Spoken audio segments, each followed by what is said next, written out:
साथियों नमस्कार, स्वागत है आप सभी का आपके अपने YouTube प्लेटफॉर्म पर।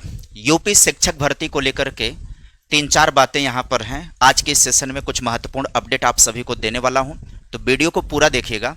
चैनल पर नए होंगे सब्सक्राइब जरूर कर दीजिएगा और हाँ, वीडियो को लाइक कर दीजिएगा। क्या क्या खबरें हैं, कौन सी भर्ती की बात है ये? 23,000 नई भर्ती, तो कौन सी है ये?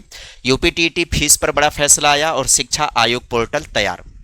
इसमें एक और बात करने वाला हूं, प्राथमिक शिक्षक भर्ती को लेकर के क्या कुछ अपडेट हो रहा है, क्या कुछ परिवर्तन दिखाई पड़ रहा है, क्या भविष्य में प्राथमिक शिक्षक भर्ती देखने को मिल सकती है या पूरी तरह से मामला ठंडे बस्ते में ही रहेगा। संपूर्ण बातें इस सेशन के अंदर होगी, बने रहिएगा सेशन में और वीडियो को अपने अपने हित मित्रों तक शेयर कर दीजिएगा। यहां पर हम लोग मुख्य चार मुद्दे यहां पर लाएंगे। 23,000 पदों पर नई शिक्षक भर्ती की तैयारी, नया ई पोर्टल तैयार, लंबित परीक्षाओं में टीजीटी पीजीटी असिस्टेंट प्रोफेसर के लिए संभावित तिथियों का रोडमैप तैयार है, यूपी टीईटी फीस का प्रस्ताव खारिज, पुरानी दरें लागू और सबसे बड़ी बात RTE right to education act के तहत ग्रामीण से नगर क्षेत्र में शिक्षकों के स्थानांतरण की नीति लागू, जो कि काफी लंबे समय से मतलब तकरीबन 10 वर्ष से यह ठंडे बस्ते में था मामला। इस पर किसी भी तरीके की सरकार ना सांस डकार बिल्कुल नहीं ले रही थी, लेकिन अब अचानक से इस पर सरकार ने निर्णय लेना शुरू कर दिया है कि जो नगरीय क्षेत्र है ना, वहाँ के स्कूल जो खाली हैं, परिषदी वाले स्कूल, प्राइमरी वाले स्कूलों की बात कर रहा हूँ, जो सरकारी स्कूल होते हैं, टीचर वहां पर थे ही नहीं। काफी लंबे अरसे से कई विद्यालय खाली चल रहे थे, कई विद्यालय में केवल शिक्षा मित्र ही शिक्षण का कार्य कर रहे थे। अब सरकार ने इस पर ध्यान दिया है और अब सरकार ग्रामीण क्षेत्रों के ऐसे अध्यापकों को जिन्होंने 10 वर्ष सेवा का कार्य पूरा कर लिया है कम से कम, उनका ट्रांसफर करेंगे नगरीय क्षेत्रों में। अब आपके मन में सवाल आएगा, फिर ग्रामीण क्षेत्र के स्कूलों का क्या होगा? यही तो एक संकेत है, इसके अलावा और भी संकेत हैं। सुपर टीटी के सिलेबस के मॉडरेशन पर भी बात हुई है, वो भी आपको इस वीडियो सेशन के अंदर जानकारी देने वाला हूं। सबसे पहले बात कर लेते हैं 23,000 से अधिक पद कहां पर आ रहे हैं। 23,000 से अधिक पद टीजीटी पीजीटी माध्यमिक, काफी लंबे समय से यह चर्चा चल रही, काफी लंबे समय से चर्चा चल रही है। जब से आयोग बना है ना, तब से यह चर्चा चल रही है कि टीजीटी पीजीटी में 23,000 वैकेंसी आने वाली है। लेकिन यह वैकेंसी कभी अध्याचन गलत हो गया, कभी अध्याचन का प्रारूप गलत हो गया, कभी अध्याचन का ई पोर्टल नहीं बन पाया था, उसमें यह मामला अटका पड़ा हुआ था। और असिस्टेंट प्रोफेसर के 1200 वैकेंसी, वो भी इसी सेम कंडीशन में थी। अब कंडीशन ये है, नया ई पोर्टल तैयार हो गया है। शिक्षा सेवा चयन आयोग ने रिक्त पदों का डेटा एकत्र करने और पारदर्शी प्रक्रिया के लिए नया ई पोर्टल तैयार कर लिया है। पहली बार ऐसी खबर है, नहीं तो इससे पहले तैयार किया जाएगा। इसी महीने से ब्यौरा अपलोड होना शुरू हो जाएगा, इसी महीना से ये वेबसाइट पर प्रदर्शित होने लगेगी। ये अखबार में वो खबर छपी हुई है कि लंबे समय से शिक्षक भर्ती का इंतजार कर रहे अभ्यर्थियों के लिए खुशखबरी है। हजारों रिक्त पदों पर जल्दी प्रक्रिया शुरू होने के संकेत मिल रहे हैं, क्योंकि नया ई पोर्टल ये तैयार हो गया, क्योंकि इसी का लोचा काफी दिनों से बना हुआ था। ये तैयार नहीं हो पा रहा था, जिससे कि विलंब हो रहा था, चीजें समय पूरी नहीं हो पा रही थी। यूपी टीईटी पर भी एक खबर है कि यूपी टीईटी में आयोग का 1700 फीस का प्रस्ताव शासन ने एक बार फिर से रद्द कर दिया। एक बार पहले भी ये खबर आपने देखा होगा, पढ़ा होगा, सुना होगा कि एक बार पहले भी आयोग ने 1700 रुपए फीस करने का प्रस्ताव दिया था, शासन ने उसे नामंजूर कर दिया था। एक बार फिर से 1700 रुपए पेमेंट करने को लेकर के शासन ने नामंजूर कर दिया। पुरानी दरें लागू होंगी। क्या अचानक से शासन ने विद्यार्थियों के हितों में सोचना शुरू कर दिया? ऐसा आप कल्पना करिए एक बार कि सामने चुनाव नहीं होता तो यह निश्चित तौर पर मंजूरी मिल चुकी होती और यह फीस वृद्धि हो चुकी होती। निश्चित तौर पर सामने चुनाव है, उसको ध्यान में रखते हुए कि एक तो लंबे समय से भर्ती नहीं दे रहे हैं, दूसरा लंबे समय से यूपी टीईटी का आयोजन नहीं किया गया, लंबे समय से विद्यार्थी इंतजार कर रहे हैं और उस पर भी हम यूपी टीईटी कराने भी जाएं और फीस बढ़ा दें, तो ऐसे में नकारात्मकता फैल जाएगी, नाराजगी फैल जाएगी। तो अभ्यर्थियों के हित में सोचा गया कि भैया वही मूल फीस रहेगी जो पिछली बार रहा है, उसमें कोई भी बढ़ोतरी नहीं की जाएगी। और बाकी व्यवस्थाओं की बात रहे तो इसका मतलब है व्यवस्थाएं शासन अपने हिसाब से करेगा ही करेगा।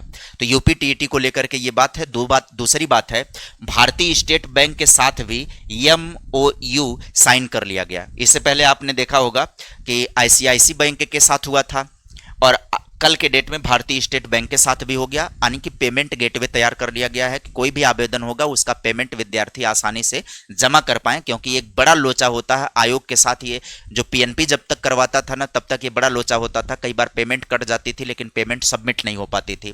तो उन तमाम समस्याओं को पहले ही खत्म कर लिया जा रहा है, पहले ही उस पर पुख्ता तैयारी कर ली जा रही है। अब आगे बात करें ई अध्याचन पोर्टल लंबित परीक्षाओं के रोडमैप की बात कर लें तो वर्तमान स्थिति कार्मिक विभाग द्वारा तैयार ई अध्याचन पोर्टल का परीक्षण अंतिम चरणों में होगा और इसी माह में लाइव होने की उम्मीद है। इसी माह में पोर्टल पर सारी चीजें, आपको सारी सूचनाएं दिखाई पड़ना शुरू हो जाएंगी और अप्रैल से लेकर के जुलाई तक प्रस्तावित जो असिस्टेंट प्रोफेसर विज्ञापन 51 का 2022 टीजीटी पीजीटी और टीईटी परीक्षाएं हैं, जुलाई में टीईटी परीक्षा है। आप सभी को पता है कि आयोग ने अप्रैल से लेकर के जुलाई तक का कैलेंडर जारी कर दिया था, लेकिन जुलाई के बाद के कैलेंडर अभी नहीं आए।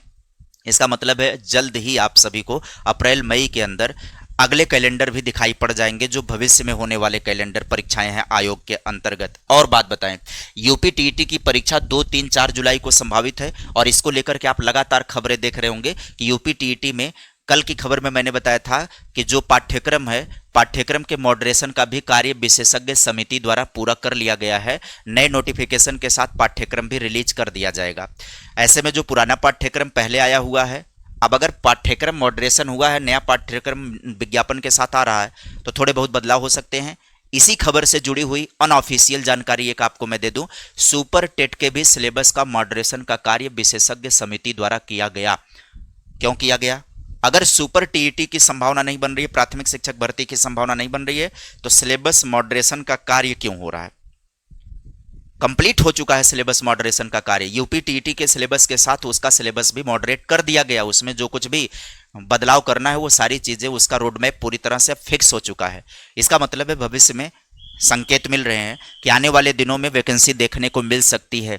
पदों की बात नहीं करूंगा कितने पद मिलेंगे, लेकिन 27 के चुनाव के पहले निश्चित तौर पर आप ऐसे भी कल्पना करिए, यदि टीजीटी पीजीटी की वैकेंसी आ रही है, असिस्टेंट प्रोफेसर की वैकेंसी आ रही है, टीजीटी पीजीटी की पुरानी परीक्षाएं हो रही हैं, बीएड के विद्यार्थी हों, चाहे नेट के हों, चाहे एमए करे हुए, सबको अवसर मिल रहा है। केवल और केवल यहां पर छूट कौन रहा है? यूपी पुलिस का भी विज्ञापन आपने देखा, यूपीएसआई का भी आपने देखा, अधीनस्थ से भी कुछ विज्ञापन आपने लेखपाल वगैरह के देखे। बचा कौन? बच तो डीएलएड वाला ही विद्यार्थी केवल रह रहा है। डीएलएड वाले विद्यार्थी की बड़ी संख्या है, केवल वही बच रहे हैं जिनकी प्राइमरी की भर्ती में सरकार अभी तक कोई सांस डकार नहीं ली है। और वो जो पुराना पत्र था, जो पुराना था विधानसभा के अंदर जो मांग करी गई थी कि क्या नया पद सृजित करके भर्ती होगी, तो उन्होंने मना किया था, वहीं से नकारात्मकता हुई। तो ध्यान दीजिएगा, नया पद नहीं सृजित होगा, लेकिन रिक्त पदों में से कुछ पदों पर भर्ती देखने को मिल सकती है आने वाले समय में चुनाव के पहले। और यह आपको एकदम कन्फर्म हो जाएगा कब? अक्टूबर माह तक पूरी तरह से इस पर से पर्दा उठ जाएगा। होना होगा तो भी पर्दा उठ जाएगा, जिसकी पॉसिबिलिटी ज्यादा है। नहीं होना होगा तब भी कंफर्म हो जाएगा कि नहीं होना है।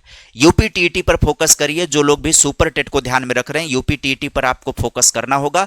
यूपी टीईटी की तैयारी अपनी जम करके करिए, क्योंकि 60% तैयारी आपकी यूपी टेट के दौरान अगली परीक्षा की हो जाएगी। यूपी टेट पर पूरी मेहनत करिए, ज्यादा से ज्यादा नंबर लेने का प्रयास करिए, अपने आप को चैलेंज दीजिए। बस केवल मैं इतनी ही बात आपको कहूंगा।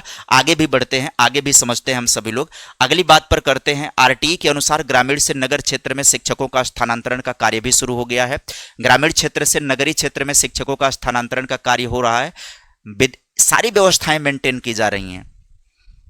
टीईटी करवाया जाएगा, टीईटी का रिजल्ट दिया जाएगा, परिषदीय विद्यालयों से प्रमोशन का भी कार्य हो जाएगा। प्रमोशन का भी कार्य जाकर के अक्टूबर तक कंप्लीट हो जाएगा। टीईटी का रिजल्ट बहुत जल्दी आएगा। टीईटी जुलाई में होगा, जुलाई के बाद अगस्त तक इसका रिजल्ट आ जाएगा। सितंबर माह में प्रमोशन का कार्य भी हो जाएगा। जो प्राइमरी स्कूल के टीचर हैं वो जूनियर में जो भी प्रमोशन योग्यता रखेंगे वो प्रमोट कर जाएंगे, प्राइमरी के जगह खाली कर दी जाएगी। उसके बाद जाकर के अगली तैयारी होगी। सब कुछ रोड मैप यही हो रहा है, अन्यथा ये काम 10 सालों से नहीं हुआ है। अब इस पर सरकार ने ध्यान दिया, अब ये काम शुरू हो गया है कि नगरीय क्षेत्र के विद्यालय जो खाली हैं वहां पर ग्रामीण क्षेत्रों से विद्यालयों से टीचर भेजे जा रहे हैं, ताकि इनको पहले फुलफिल कर लिया जाए। क्योंकि नई नियुक्तियों में नगरीय क्षेत्र में बहुत कम संभावना होती है मिलने का, क्योंकि पुराने लोग फिर टकराने लगते हैं, विरोध करने लगते हैं। ग्रामीण क्षेत्र में कौन चाहता है नगरीय क्षेत्र में नई नियुक्ति हो जाए और नगर क्षेत्र आपको मिल जाए, कोई भी शहर मिल जाए तो मस्त है एकदम। तो यहां पर 10 साल से ज्यादा ड्यूटी जिन्होंने कर लिया ग्रामीण क्षेत्रों में, उनका ट्रांसफर हो जाएगा नगरीय क्षेत्र के स्कूलों में। ये खबरें हैं आज के डेट में। आप देखिएगा 20 मार्च की ये खबर है। ग्रामीण से नगर क्षेत्रों में आरटीई के तहत शिक्षकों की तैनाती होगी। अब आगे समझिएगा, कुल बात कर लें। प्राइमरी भर्ती को लेकर के डेटा परीक्षण का कार्य जारी है, उस पर चर्चा की जा रही है कि कितनी रिक्तियां हैं, कितनी रिक्तियों पर विज्ञापन दिया जा सकता है। 23,000 पदों पर बात करें तो ये भर्ती होगी माध्यमिक शिक्षक की। उच्च शिक्षा में 1200 पदों पर भर्ती की प्रक्रिया शुरू होगी। तो आप सभी को अपनी तैयारी पर लगे रहना चाहिए, और जब तक जैसे आपने इतने लंबे समय से इंतजार किया, धैर्य रखा, वैसे थोड़े महीने और इंतजार, थोड़े महीने और धैर्य रखना है। पढ़ाई लेकिन नहीं छोड़ना है भाई। जैसे इतने दिनों तक पढ़ते आ रहे हैं, वैसे 4-6 महीना और पढ़ लीजिए। होना होगा हो जाएगा, नहीं होना होगा तो बैक टू पवेलियन हो जाइएगा, क्योंकि उसके बाद कोई काम ही नहीं करना।